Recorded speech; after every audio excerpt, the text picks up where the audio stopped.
राधे दोस्तों, आइए जानते हैं कि 2025 में उत्पन्ना एकादशी कब है। इसका शुभ मुहूर्त, शुभ तिथि। तो सनातन परंपरा में जिस व्रत को विधि विधान से करने पर भगवान श्री हरि विष्णु शीघ्र प्रसन्न होकर अपने भक्तों के हर दुख हर लेते हैं, वह व्रत मार्गशीर्ष मास में कब पड़ेगा। उत्पन्ना एकादशी व्रत की सही तारीख, पूजा विधि, पारण का शुभ मुहूर्त और धार्मिक महत्व, आइए एक ही वीडियो में सभी कुछ संपूर्ण जानकारी। हिंदू धर्म में जगत के पालनहार भगवान श्री विष्णु श्री कृष्ण की कृपा पाने के लिए एकादशी का व्रत सबसे उत्तम माना गया है। प्रत्येक माह में 2 बार, साल भर में 24 बार पड़ने वाली एकादशी व्रत को विधि विधान से करने पर श्री हरि की कृपा से व्यक्ति के सारे कष्ट और मनोकामनाएं शीघ्र ही पूरी हो जाती हैं। सनातन परंपरा में एकादशी तिथि को श्री हरि का ही स्वरूप माना जाता है। यही कारण है कि इस दिन किए जाने वाले इस व्रत से शीघ्र ही भगवान लक्ष्मी नारायण अपनी कृपा बरसाते हैं।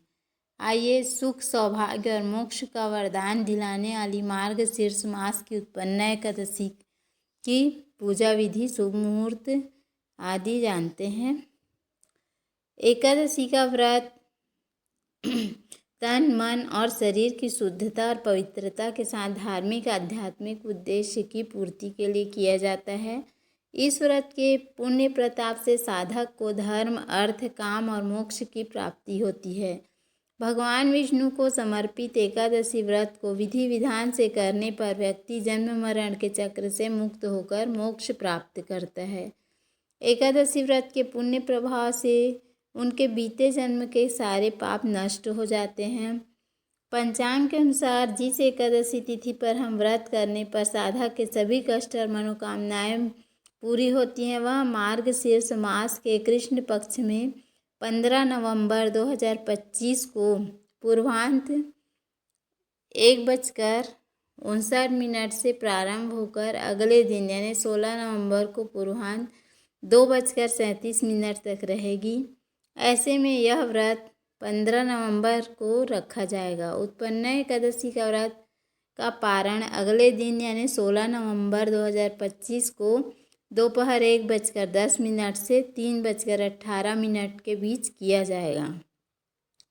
आइए इसकी पूजा विधि जान लेते हैं। एकादशी के नियम एक दिन पूर्व से ही प्रारंभ हो जाते हैं। व्यक्ति को एकादशी से एक दिन पूर्व एक समय भोजन करना चाहिए। इस व्रत को करने वाले साधक को दशमी के दिन सिर्फ एक समय भोजन करना चाहिए।